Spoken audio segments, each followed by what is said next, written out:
Hello दोस्तों, मेरा नाम आदित्य शंकर, नेक्सस बायोलॉजी में आपका स्वागत है। और आज का हमारा टॉपिक है डाइजेशन एंड एब्जॉर्प्शन। तो अपने टॉपिक की बात करते हैं, स्टार्ट करते हैं। Digestion and absorption. तो एक चीज जान लीजिए, ये डाइजेशन मतलब क्या होता है, एब्जॉर्प्शन मतलब फिर हम चैप्टर को आगे बढ़ाएंगे। डाइजेशन को शुद्ध हिंदी में अपन लोग बोलते हैं पाचन, शुद्ध हिंदी में इसको बोलते हैं पाचन। और एब्जॉर्प्शन को बोलते हैं अवशोषण करना।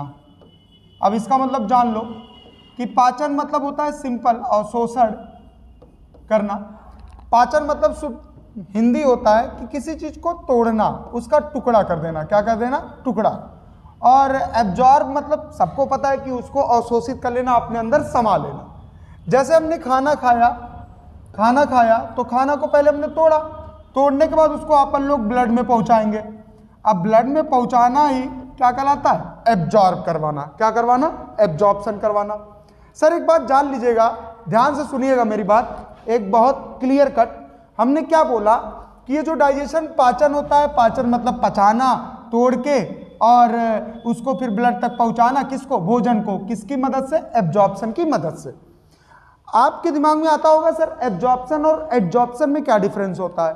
एब्जॉर्प्शन की वाटर अंदर तक पहुंच जाना और एडजॉर्प्शन सिर्फ सरफेस तक वाटर लगे रहना। जैसे चॉक को पानी में भिगो तो तोड़ोगे तो देखोगे चाक के अंदर तक पानी नहीं पहुंचता, सिर्फ सरफेस पे लगा रहता है। उसको हम बोलते हैं एडजॉर्प्शन। क्या बोलते हैं? एडजॉर्प्शन।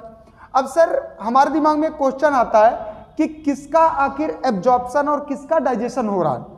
तो आप सबको पता है जितने भी लिविंग ऑर्गेनिज्म होते हैं, जितने भी सजीव, हम आप कौन है? सजीव, क्योंकि हमारे अंदर जीवन है, लाइफ है। जितने भी सजीव, जितने भी लिविंग ऑर्गेनिज्म है, उनको सबसे पहले जरूरत पड़ती है फूड की। तो उनकी basic requirement according to NCERT line के अनुसार तो हमने बोला ये जो फूड होता है, क्या होता है? फूड। फूड माने भोजन। भोजन में आप दाल भी खाते हो, चावल भी खाते हो और रोटी भी खाते हो। ये सब आपके क्या है? ये सब आपके फूड है, भोजन है। दूसरी बात, हमने दाल चावल रोटी से मोमोज, लड़कियों का फेमस होता है, वो भी खाते हैं। तो ये जो फूड होता है ये बेसिक रिक्वायरमेंट होता है, पहली जरूरत, बेसिक। इसके बिना ना डाइजेशन होगा ना तो एब्जॉर्प्शन होगा। तो बेसिक रिक्वायरमेंट की बात करें, किसकी बात करें? Basic requirement. तो बेसिक रिक्वायरमेंट मतलब पहली जरूरत। बेसिक रिक्वायरमेंट मतलब पहली जरूरत कौन होती है? फूड। किसकी होती है? हमारी और आपकी। तभी तो हमारे अंदर डाइजेशन होगा, तभी तो हमारे अंदर एब्जॉर्प्शन होगा। हाँ सर, बिल्कुल। तो हमने बोला food is basic requirement of all living organism. जितने भी लिविंग ऑर्गेनिज्म हैं उनकी जो सबसे पहली जरूरत है उनको, वो है भोजन की, फूड की। जब खाना खाएंगे तभी डाइजेशन होगा। अब सर अगला एनसीईआरटी का लाइन है कि जो हमने खाना खाया इसमें फूड था। हाँ सर, फूड को ही तो हमने खाना बोला। फूड मतलब दाल चावल रोटी सब्जी।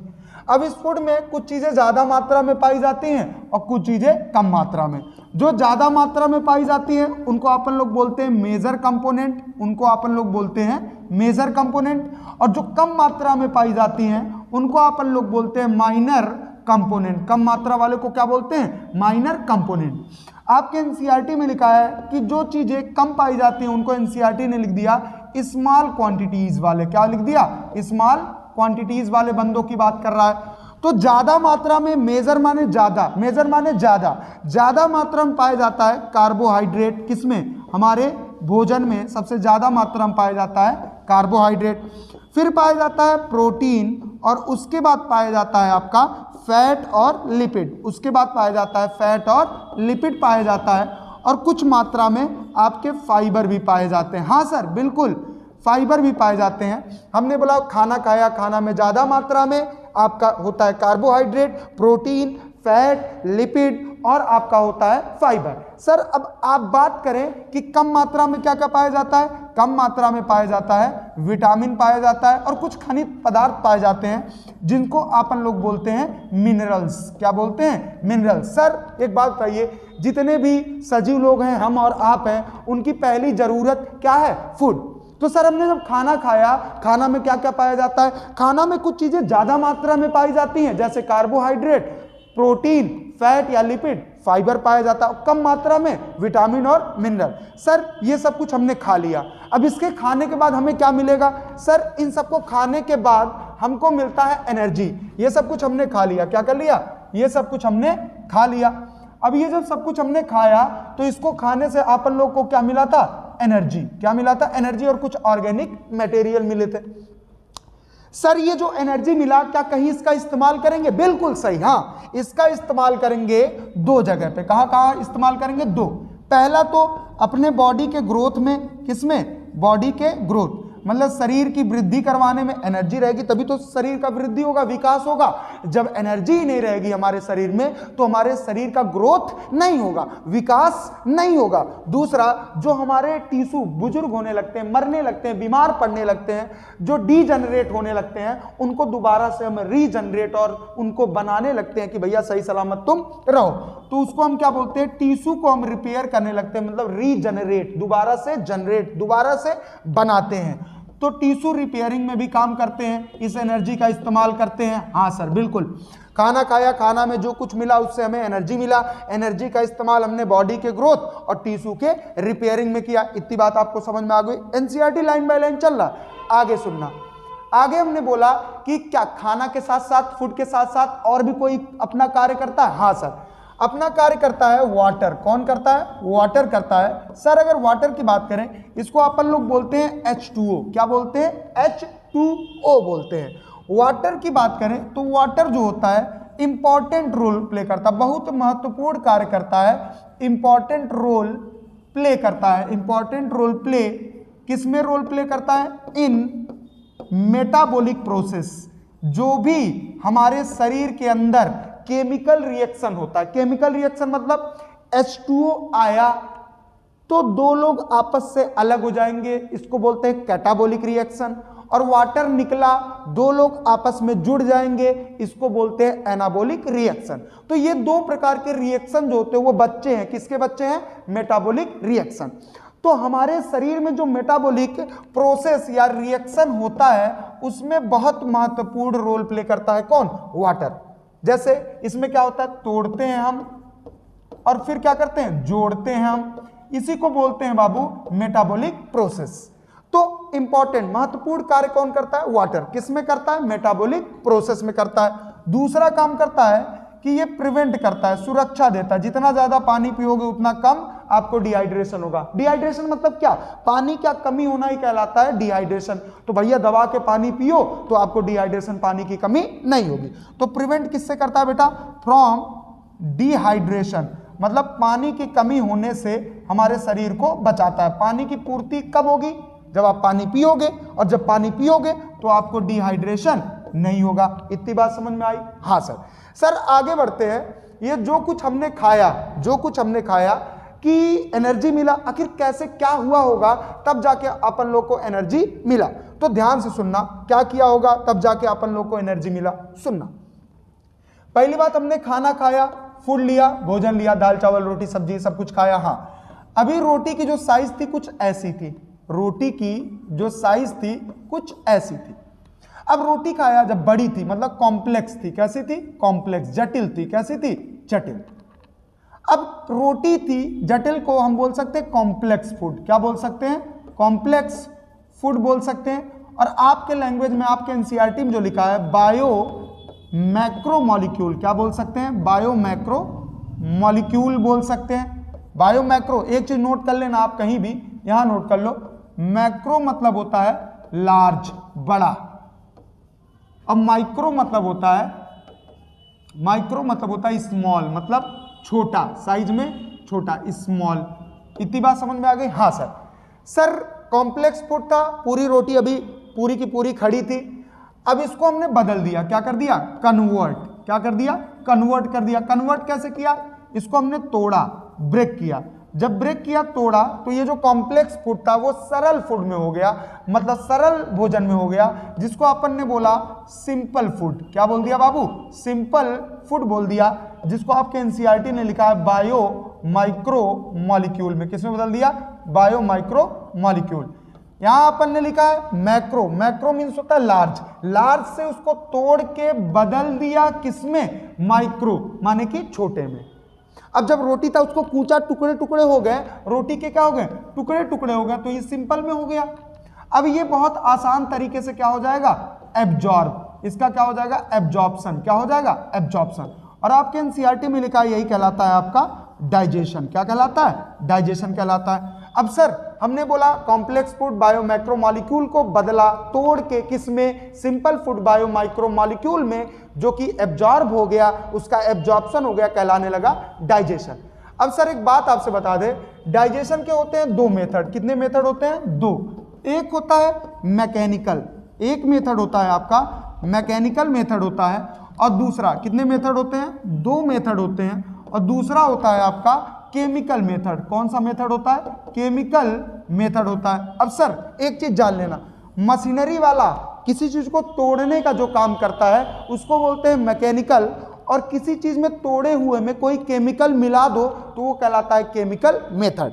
अब एक चीज नोट कर लेना, इसमें हम क्या करते हैं, इसकी मदद से हम चीजों को तोड़ते हैं, भोजन को तोड़ते हैं, और भोजन जब टूट गया तो उसमें कुछ मिलाते हैं। तो मिलाते किसको हैं, केमिकल को मिलाते हैं। इतनी बात समझ में आ गई। हाँ सर, मैकेनिकल में मदद कौन कौन करता है, आपके टीथ करते हैं। कौन करते हैं, टीथ करते हैं, टंग करता है, और कौन करता है, आपके लिप्स भी मदद करते हैं। मतलब इनकी मदद से भोजन को हम तोड़ते हैं और उसमें कुछ तोड़े हुए भोजन में मिलाते हैं। और क्या मिलाते हैं ये भी जान लो, माउथ में टंग की मदद से, सैलिवरी ग्लैंड से सलाइवा निकलता है, तो फूड में हम क्या मिलाते हैं, सलाइवा मिलाते हैं। क्या मिलाते हैं, सलाइवा।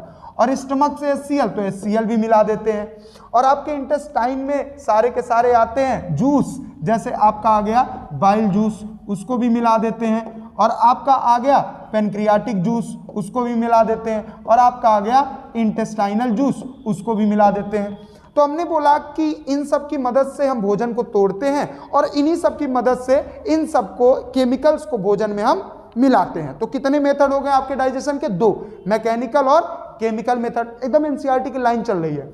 अब अगर हम बात करें डाइजेस्टिव सिस्टम की, किसकी बात करें, डाइजेस्टिव सिस्टम की बात करें, ध्यान से सुनना, डाइजेस्टिव सिस्टम की बात करें तो ये जो डाइजेस्टिव सिस्टम होता है, मतलब पाचन तंत्र, किसकी बात कर रहे हैं, डाइजेस्टिव सिस्टम की बात कर रहे हैं, जिसको हिंदी में बोलते हैं पाचन तंत्र बोलते हैं। अगर इनकी बात करें, ध्यान से सुनना, इनको हमने दो पार्ट में डिवाइड कर दिया। कितने पार्ट में डिवाइड कर दिया, दो।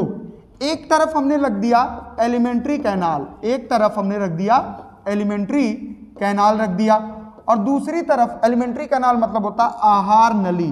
क्या होता है, आहार नली होता है। एक तरफ हमने एलिमेंट्री कैनाल मतलब आहार नली रख दिया, और एक तरफ हमने एसेसरी, इनसे जुड़े या एसोसिएटेड, किससे, आपके एलिमेंट्री कैनाल से जुड़े कुछ ग्लैंड होते हैं, तो हमने एसेसरी ग्लैंड रख दिया। एसेसरी ग्लैंड मतलब होता है ग्रंथियां। किसको रख दिया हमने, ग्रंथियों को रख दी। किसको, ग्रंथियों को यहाँ पे रख दी। इतनी बात समझ में आई, यस सर।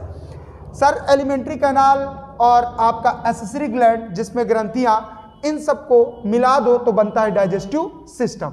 अब सर एक एक की बात करें, जो आपका एलिमेंट्री कैनाल होता है, किसकी बात करें, एलिमेंट्री कैनाल स्टार्ट कहां से होता है, एलिमेंट्री कैनाल स्टार्ट होता है माउथ से, मतलब मुख से। कहां से स्टार्ट होता है, माउथ मतलब मुख। और माउथ के जब अंदर जाओगे, थोड़ा अंदर, तो एक खाली जगह होता है जिसको बोलते हैं कैविटी। क्या बोलते हैं, कैविटी। माउथ के और अंदर जाओगे तो आपन लोग को मिलता है क्या, ओरल कैविटी। क्या मिलता है, ओरल कैविटी मिलता है, जिसको अपन लोग बक्कल कैविटी भी बोल सकते हैं। सर इसके बाद बढ़ोगे तो यहां पे एक पोर्शन होता है जिसको अपन लोग बोलते हैं फेरिंग्स। क्या बोलते हैं, फेरिंग्स। तो माउथ के बाद हम लोग कहां बढ़े, ओरल कैविटी। ओरल कैविटी से किधर जाते हैं, फेरिंग्स की तरफ। किधर जाते हैं, फेरिंग्स की तरफ जाते हैं। और फेरिंग्स से हम जाते हैं ईसोफेगस। यहां जो पोर्शन आता है इसको अपन लोग बोलते हैं ईसोफेगस। क्या बोलते हैं अपन लोग इसको, अपन लोग इसको बोलते हैं ईसोफेगस। इसको अपन लोग बोलते हैं ईसोफेगस। और ईसोफेगस से जाओगे नीचे तो मिलेगा आपको स्टमक। क्या मिलेगा, स्टमक मिलेगा। और स्टमक से नीचे जाओगे तो आपको मिलेगा इंटेस्टाइन। इसके नीचे जाओगे तो मिलेगा इंटेस्टाइन। और इंटेस्टाइन में दो भाग होते हैं। कितने भाग होते हैं, दो। एक होता है स्मॉल इंटेस्टाइन और एक होता है आपका लार्ज इंटेस्टाइन। इनकी बात हम बाद में करेंगे। तो एलिमेंट्री कैनाल, आहार नली को हमने कुछ भागों में बांटा है। इन सब से मिल के बनता है आपका एक नली जिसको बोलते हैं आहार नली, और इंग्लिश में बोलते हैं एलिमेंट्री कैनाल। तो स्टार्ट कहाँ से होता है, माउथ। माउथ मतलब होता है मुख। ओरल कैविटी, कैविटी मतलब होता है गुहा। क्या होता है? गुहा। गुहा मतलब होता है खाली जगह। क्या होता है? खाली स्थान होता है। तो खाली स्थान मतलब कौन हो गया? आपका ओरल कैविटी हो गया। इसके बाद आता है फेरिक्स, जिसको बोलते हैं ग्रसनी, और ईसोफेगस जिसको बोलते हैं ग्रासनली, स्टमक जिसको बोलते हैं अमाशय, इंटेस्टाइन जिसको बोलते हैं आंत। इसके दो प्रकार होते हैं, एक होता है छोटी आंत स्मॉल इंटेस्टाइन, और एक होता है बड़ी आंत लार्ज इंटेस्टाइन। और सर हम ग्रंथियों में मतलब ग्लैंड्स में पढ़ेंगे। सबसे पहला ग्लैंड लीवर पढ़ेंगे। क्या पढ़ेंगे? लीवर, जिसको हिंदी में बोलते हैं यकृत। और उसके बाद पढ़ेंगे अपन लोग, सबसे पहले पढ़ेंगे सैलिवरी ग्लैंड। सबसे लीवर लिख लो, कोई दिक्कत नहीं।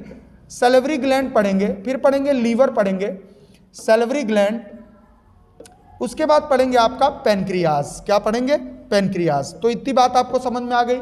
तो हमने क्या बोला कि डाइजेस्टिव सिस्टम दो लोगों से मिलकर बना, एक एलिमेंट्री कैनाल हो गया और एक एक्सेसरी ग्लैंड हो गया। एलिमेंट्री कैनाल माउथ से स्टार्ट होता है और इंटेस्टाइन पे जाके मतलब एनस पे जाके खत्म होता है। तो सबसे आखिरी में यहां लिख सकते हो, सबसे आखिरी में हम पढ़ेंगे एनस। क्या पढ़ेंगे? एनस। एनस मतलब होता है गुदा।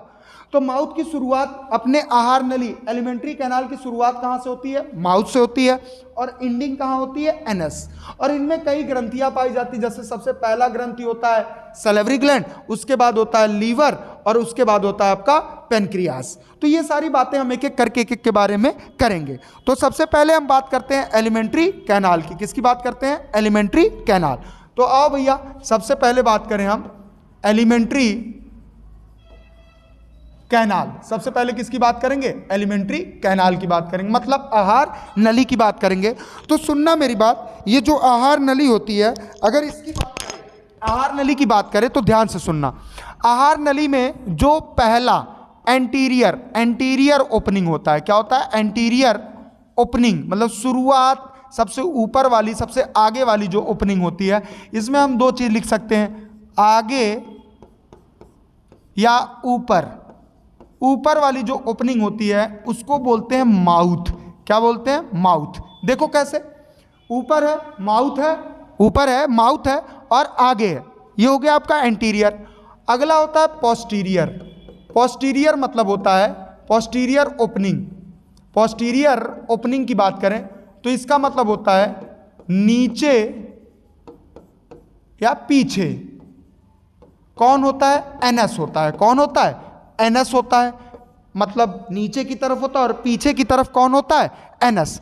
तो पहली ओपनिंग कौन सी होती है? माउथ। उसके बाद पोस्टीरियर ओपनिंग जो कि नीचे और पीछे होता है, जिसको बोलते हैं एनस। आगे बढ़ते हैं, आगे बढ़े तो सबसे पहले अपन लोग बात करेंगे माउथ की। किसकी बात करेंगे? माउथ। तो हमारे एलिमेंट्री कैनाल की शुरुआत जो होती है वो होती है माउथ से। तो बिगिनिंग, क्या बोल दिया? बिगिनिंग। बिगिनिंग मतलब होती है शुरुआत। क्या होती है? शुरुआत। तो माउथ से हमारे एलिमेंट्री कैनाल की शुरुआत होती है। अब बात आती है सर माउथ के अंदर क्या होता है? माउथ के अंदर एक खाली जगह होता है। क्या होता है? खाली जगह। खाली जगह मतलब खाली स्थान, जिसको अपन लोग बोलते हैं गुहा। क्या बोलते हैं? गुहा होता है। क्या होता है? गुहा होता है, मतलब खाली स्थान होता है, जिसको अपन लोग नाम दिया क्या? Oral cavity. क्या नाम दिया? ओरल कैविटी नाम दिया, या बक्कल कैविटी। क्या नाम दिया? ओरल कैविटी या बक्कल कैविटी नाम दिया। अब सर बात आई कि इस ओरल कैविटी के अंदर कुछ होता है क्या? हाँ सर, इस ओरल कैविटी के अंदर दो चीजें पाई जाती हैं। क्या क्या पाई जाती हैं? सबसे पहला टीथ पाया जाता है, दांत पाया जाता है। दूसरा आपका पाया जाता है टंग। टंग मतलब जीभ पाया जाता है। तो पहला कौन आपके ओरल कैविटी में? ये जो खाली जगह, देखो आ करोगे तो अंदर क्या है? दांत है खाली जगह में, और अंदर क्या है? जीभ। तो इस खाली जगह में ही, खाली स्थान में ही तो पाया जा रहा है। तो अगर इस खाली स्थान की बात करें तो इसमें क्या क्या पाया जाता है? इसमें आपके पाए जाते हैं टीथ पाए जाते हैं और टंग पाए जाते हैं। इतनी बात समझ में आई? Yes sir. तो अब सबसे पहले अपन लोग बात करेंगे टीथ की। किसकी बात करेंगे? टीथ। सबसे पहले अपन लोग बात करेंगे टीथ। ध्यान से देखना, ये जो टीथ होता है, अगर इसकी बात करें, ये होता कहाँ है? सबको पता है ओरल कैविटी में होता है, हमारे मुख गुहा में होता है। लेकिन सर ये हमारे जबड़े हैं। क्या है? जबड़े। ये हमारे जबड़े हैं। एक तो ऊपर जबड़ा होता है, अपर जा जिसको बोलते हैं, एक तो नीचे होता है, लोअर जा जिसे बोलते हैं। और इसमें अपना दांत क्या होता है? धंसा होता है। अपना दांत इसमें धंसा होता है। तो इसको बोला हमने टीथ। क्या बोला? टीथ बोला। और ये अपर जा, लोअर जा, और ये अंदर क्या रहते हैं? अंदर ये धंसे रहते हैं। क्या रहते हैं? धंसे। धंसने को बोलते हैं इम्बेडेड, क्या बोलते हैं? इम्बेडेड। क्या रहते हैं? धसे रहते हैं, धसे रहते हैं। और किस में धसे रहते हैं? ये धसे रहते हैं आपके जा में। जा मतलब जबड़ों में, ऊपर वाले और लोअर वाले जबड़ों में अपने दांत धसे रहते हैं। तो अगर हम इसको सेंटेंस में लिखें तो ध्यान से सुनना। पहला पॉइंट हमने लिखा, क्या लिखा? कि टीथ आर इम्बेडेड। इम्बेडेड मतलब धसे रहते, इम्बेडेड इन सॉकेट। जैसे भुट्टा देखो ना, जोनरी, जिसके अंदर दाने निकालो तो अंदर सॉकेट की तरह बन जाता है, उसी में फिर रख दो। जैसे सिंपल सॉकेट मतलब in the socket of jaw bone. हमारे जबड़ों में ऐसे कुछ सॉकेट बने रहते हैं। क्या बने रहते हैं? ऐसे कुछ सॉकेट बने रहते हैं जिसमें हमारा दांत आके लग जाता है। क्या लग जाता है? दांत आके इसमें सॉकेट में लग जाता है। तो इसी को अपन लोग बोलते हैं सॉकेट। क्या बोलते हैं? सॉकेट। तो लिख दिया पहला point, teeth are embedded in socket of jaw bone. और इस तरह के अरेंजमेंट को क्या बोला? इस तरह के अरेंजमेंट को अपन लोग बोलते हैं थीकोडोंट। क्या बोलते हैं? थीकोडोंट बोलते हैं। तो ये तो था पहला, आपके 2018 में पूछा हुआ क्वेश्चन था, उसी को हम एक्सप्लेन करेंगे अभी। हमने बोला टीथ धसा होता है, इम्बेडेड धसा होता है किसमें? Socket of jaw bone. हमारे जबड़ों में एक सॉकेट होता है जिसमें धसा होता है। इस अरेंजमेंट को क्या बोलते हैं? थीकोडोंट। ये तो पहला पॉइंट हो गया, याद रखना। आगे नेक्स्ट, होने को तो एक्रोडोंट प्लूरोडोंट भी बोलते हैं, लेकिन उससे अपन को मतलब नहीं, एनसीईआरटी चल रही है ना लाइन बाय लाइन। ठीक, क्लियर। अब अगर हम ह्यूमन की बात करें, किसकी बात करें? ह्यूमन की बात करें तो सबको पता है ह्यूमन के पूरे लाइफ साइकिल मतलब जीवन काल में, किसमें? लाइफ साइकिल में 2 सेट्स, क्या लिख दिया? 2 सेट्स ऑफ टीथ, मतलब 2 सेट टीथ के निकलते हैं। 2 सेट्स ऑफ टीथ निकलते हैं। इतनी बात समझ में आई? मतलब ह्यूमन के पूरे लाइफ साइकिल में 2 सेट के दांत निकलते हैं। एक तब जब आप पैदा होते हो, कुछ दिन बाद निकलता है जब आप दूध पीते हो, जिसको हम बोलते हैं मिल्क टीथ। क्या बोलते हैं? मिल्क। तो एक आपका हो गया, 2 बार निकलते हैं, तो 2 एरो हमने खींच दिया। एक तो तब जब आप बच्चे रहते हैं, क्या रहते हैं? बच्चे, चाइल्ड रहते हैं, क्या रहते हैं? बच्चे, तब निकलता है आपका। अब दूध पियोगे तो दूध का दांत होगा। जब बच्चे रहते हो तब आपके हाथ में दूध का गिलास रहता है, जब बड़े हो जाते हो गिलास वही रहता है लेकिन दूध की जगह कुछ और आ जाता है। ठीक है, तो सुनना, जब दूध रहता है उसको हम बोलते हैं मिल्क टीथ, उसको अपन लोग बोलते हैं मिल्क टीथ बोलते हैं। या इसको हम बोलते हैं डिसीडियस, इसको अपन लोग बोल सकते हैं डिसीडियस टीथ। या इसको अपन लोग बोल सकते हैं टेम्पोररी, इसको अपन लोग बोल सकते हैं टेम्पोररी टीथ बोल सकते हैं, टेम्पोररी टीथ बोल सकते हैं। समझ में आया? मिल्क मतलब दूध का दांत, डिसीडियस मतलब झड़ने वाला दांत, टेम्पोररी मतलब कुछ समय के लिए बाद में गिर जाएगा। और ये सब दांत जब गिरता है, क्या होता है? गिरता है। और जब ये गिरता है तब आता है आपका परमानेंट टीथ आता है। कौन आता है? परमानेंट टीथ, या इसी को बोलते हैं एडल्ट टीथ। कौन सा दांत आता है? एडल्ट टीथ आता है। अब सर ये किस में होता है? ये जवानों में होता है। किसमें? वयस्क, शुद्ध हिंदी में बोलते हैं वयस्क, वयस्क में होता है। किस में होता है? वयस्क, नौजवानों में होता है। तो मिल्क टीथ ये तो पहली बार आया, परमानेंट दूसरी बार आया। तो कितनी बार पूरे दांत आ गए आपके जीवन काल में? 2 सेट्स। तो हमने लिख दिया कितनी बार आ गए? 2 बार। कितनी बार दांत आया? 2 बार। तो 2 बार दांत आना कहलाता है डाइफायोडोंट। क्या कहलाता है? डाइफायोडोंट। 2 बार दांत का निकलना कहलाता है डाइफायोडोंट। अब डाइफायोडोंट को अपन लोग बोलते हैं द्विवार दंत, हिंदी में बोलते हैं द्विवार दंत। हिंदी में अपन लोग बोलते हैं इसको द्विवार दंत, मतलब 2 बार दांत निकलना कहलाता है द्विवार दंत कहलाता है। इतनी बार, डाई मतलब 2 तो हो गया ना जी, तो 2 बार दांत निकलना क्या कहलाता है? द्विवार दंत। एक तो हम बच्चे थे, जब दूध पीते थे तो मिल्क टीथ निकलता था, और जैसे ये दूध का दांत गिरा परमानेंट आ गया तो 2 बार हुआ। तो 2 बार को अपन लोग क्या बोलते हैं? डाइफायोडोंट। पहला थीकोडोंट पढ़ाया था, दूसरा क्या पढ़ाया? डाइफायोडोंट। आगे बढ़ते हैं। सर जो ह्यूमन होता है, किसकी बात करेंगे? ह्यूमन की। किसकी बात करेंगे? ह्यूमन। ये तीसरा पॉइंट है, तीसरा पॉइंट है। ह्यूमन की बात करेंगे तो ह्यूमन के पास 4 अलग अलग तरह के दांत होते हैं। तो have 4 different type of teeth, 4 अलग अलग तरह के टीथ होते हैं। 4 डिफरेंट टाइप ऑफ टीथ, मतलब 2-4 अलग अलग प्रकार के दांत होते हैं, जिसको हम बोलते हैं हेटेरोडोंट डेंटिशन। इसको अपन लोग क्या बोलते हैं? हेटेरोडोंट डेंटिशन बोलते हैं। इतनी बात समझ में आई? हाँ, हेटेरो मीन्स होता है अलग अलग। क्या होता है हेटेरो मीन्स? अलग और अलग, अलग अलग दांत का निकलना। 4 अलग अलग प्रकार के दांत होते हैं, 4 अलग अलग प्रकार के दांत का निकलना कहलाता है हेटेरोडोंट डेंटिशन। 4 अलग अलग प्रकार के कौन होते हैं? सबसे पहला आप ले लो, क्या लोगे? सबसे पहला इंसीजर। क्या होता है? इंसीजर होता है। दूसरा आपका होता है कैनाइन, दूसरा कैनाइन, और तीसरा प्रीमोलर, तीसरा आपका हो जाएगा प्रीमोलर, और सबसे आखिरी वाला हो जाएगा मोलर। तो ये चारों देखो अलग अलग नाम के हैं, तो अलग अलग नाम के इसीलिए इनको बोला हेटेरोडोंट डेंटिशन।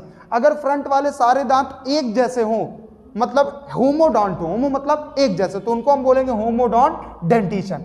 यहां तो डिफरेंट अलग अलग है। क्या है बाबू? अलग अलग प्रकार के 4 दांत हैं ह्यूमन में, तो इसको हम बोलेंगे हेटेरोडोंट डेंटिशन। पहला पढ़ाया था थिकोडोंट, दूसरा पढ़ाया डाइफाइडोंट, और तीसरा क्या बताया? हेटेरोडोंट। 2018 में पूछा हुआ क्वेश्चन है कि भैया अरेंजमेंट लगाओ सही, तो सबसे पहले थिकोडोंट, दूसरा डाइफाइडोंट, और तीसरा हेटेरोडोंट। इसको बोलते हैं इंसीजर, मतलब होता है कृंतक, कैनाइन मतलब रदनक, प्रीमोलर मतलब होता है अग्र चवर्णक, और मोलर मतलब होता है चवर्णक।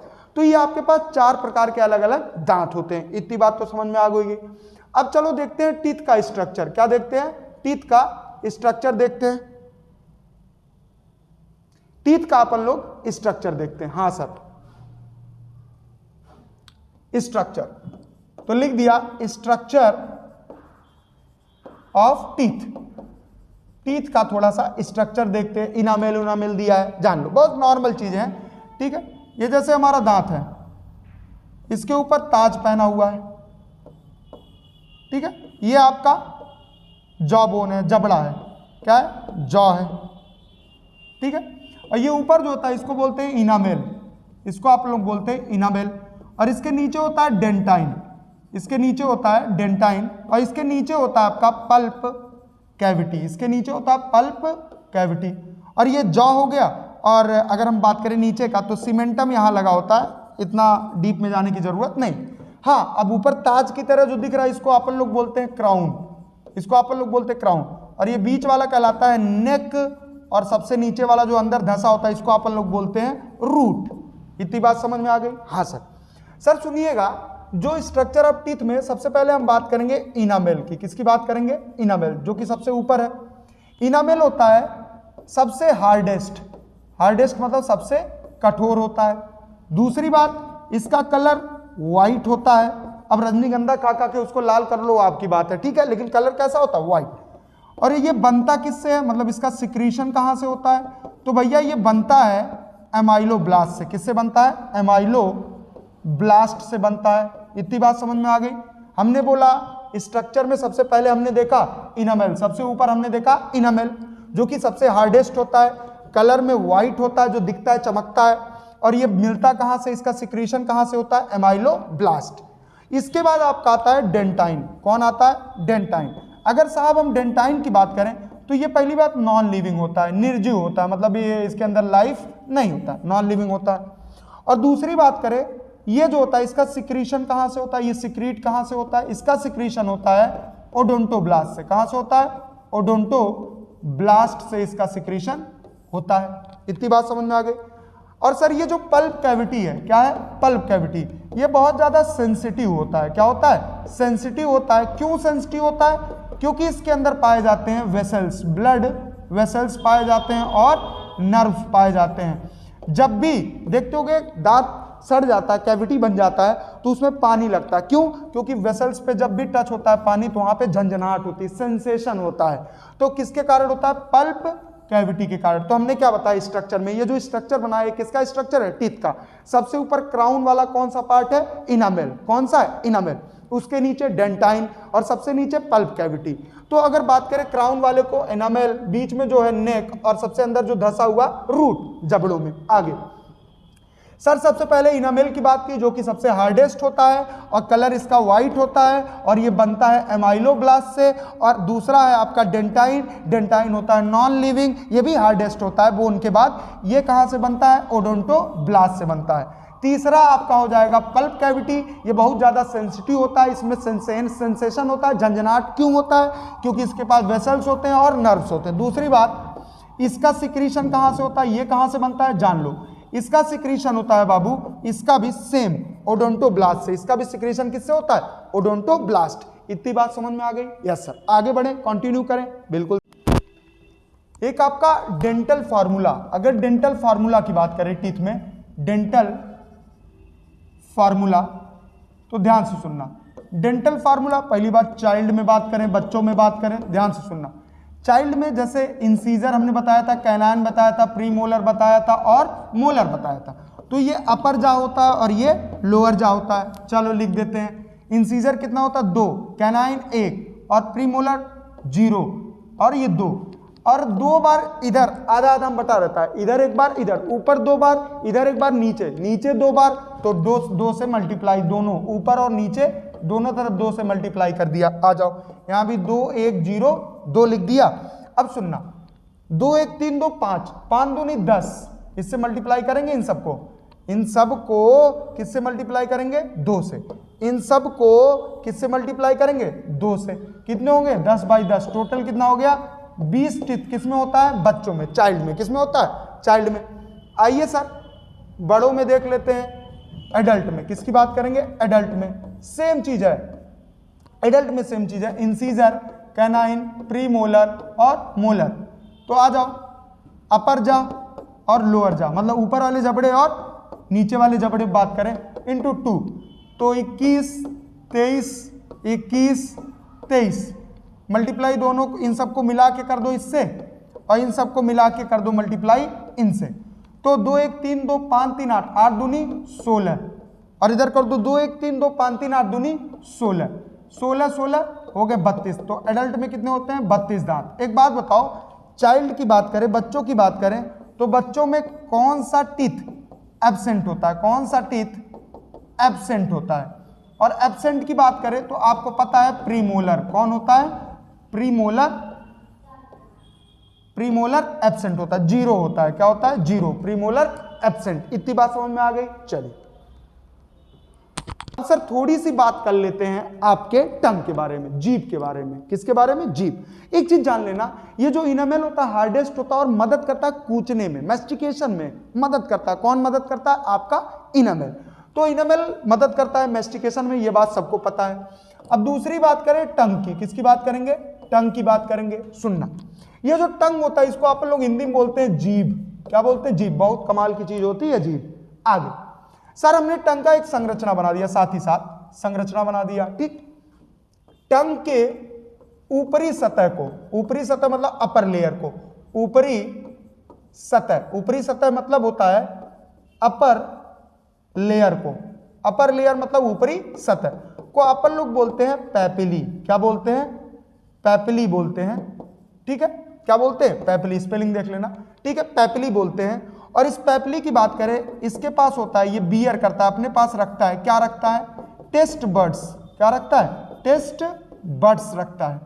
तो हिंदी में जान लो, पैपिली को बोलते हैं अंकुर। क्या बोलते हैं? अंकुर बोलते हैं। और टेस्ट बर्ड्स को बोलते हैं स्वाद कलिकाएं। क्या बोलते हैं? स्वाद कलिकाएं बोलते हैं। तो ध्यान से सुनना, हमने क्या बोला कि जीभ के ऊपरी सतह पे क्या होता है? जीभ के ऊपरी सतह पे क्या होता है? टेस्ट बर्ड्स होता है। क्या होता है? Taste buds. और इनके अंदर भरा होता है क्या? इनके अंदर भरा होता है टेस्ट बर्ड्स। ये पैपिली हो गए। ऊपरी सतह पे क्या पाए जाते हैं? पैपिली। और पैपिली के अंदर क्या होता है? टेस्ट बर्ड्स होता है। अब सर अगर हम बात करें टेस्ट बर्ड्स कहाँ कहाँ कौन कौन सा स्वाद देता है, तो ये जो आगे वाला होता है, क्या होता है? आगे वाला ये देता है मीठा। क्या देता है? मीठा। मीठा मतलब स्वीट देता है। क्या देता है? स्वीट। आगे अगर हम बात करें आगे कि आपका जो ये वाला है साइड वाला कौन सा स्वाद देता है, तो जान लेना जो साइड वाला होता है ये स्वाद देता है सॉल्टी। कैसा देता है? सॉल्टी। सॉल्टी मतलब नमकीन। कैसा देता है? नमकीन वाला स्वाद देता है। और सर जो पीछे होता है, कौन होता है? पीछे। अगर पीछे वाले की बात करें, ध्यान से देखना, पीछे वाले की बात करें तो ये देता है आपका कड़वा। कैसा देता है? कड़वा। या बीटर बोल सकते हैं। क्या बोल सकते हैं? बीटर। बिटर, कड़वा, कैसा देता है? कड़वा। अब कानपुर वाले कड़वा को तीखा को कड़वा बोलते हैं, लेकिन हमारे गोरखपुर में तीखा नहीं बोला जाता, कड़वा मतलब बिटर को बोला जाता है। क्लियर? और ये जो बीच का जगह होता है इसमें कोई भी टेस्ट बर्ड्स नहीं पाए जाते, नो टेस्ट बर्ड्स, इनमें टेस्ट बर्ड्स नहीं होते हैं। और भाई साहब अगर हमने क्या बताया, टंग के ऊपरी सतह अपर लेयर को पेपली बताया, उसके पास टेस्ट बर्ड्स होता है और यही टेस्ट बर्ड्स स्वाद बताते हैं। क्या बताते हैं? स्वाद। सर एक चीज और जान लीजिए, अगर हम कड़वे की बात करें, तीखे की, किसकी बात करें? तीखे की बात करें। तीखा मतलब मिर्चा खाया तीखा लगने लगा। तीखे के लिए कोई भी टेस्ट बर्ड्स नहीं होता, नो टेस्ट बर्ड्स, इसके लिए कोई भी टेस्ट बर्ड्स नहीं होता है। ये हमें सिर्फ फील होता है, झंझनाहट, जलन होती है, जिसको हम बोलते हैं सेंसेशन। क्या होता है? सेंसेशन। सेंसेशन होता है जलन, बर्निंग होती है, झंझनाहट होने लगती है, बर्निंग होने लगती है, जलन होने लगता है, तब हमें पता चलता है कि हमें तीखा लग रहा है। इसके लिए कोई भी किसी भी प्रकार का टेस्ट बर्ड्स नहीं होता। ये चीज आपको पता हो गया। सर दूसरी बात बताए कि ये जो आपका टंग होता है, क्या होता है? टंग। अगर टंग की बात करें, किसकी बात करें? टंग की, तो ये अंदर की तरफ, क्या लिख दिया? अंदर की तरफ। किधर? अंदर की तरफ, मतलब इनसाइड, अंदर की तरफ जुड़ा होता है। क्या होता है? जुड़ा होता है। और ये अंदर की तरफ किससे जुड़ा होता है? जुड़ा होता है फ्रेनुलम से। किससे जुड़ा होता है? फ्रेनुलम से जुड़ा होता है। तो फ्रेनुलम अंदर की तरफ होता है, अंदर, बाहर की तरफ नहीं। जैसे ये टंग है अपना, तो ये अंदर वाला जो भाग है ये किससे जुड़ा होगा? फ्रेनुलम से। किससे जुड़ा होगा?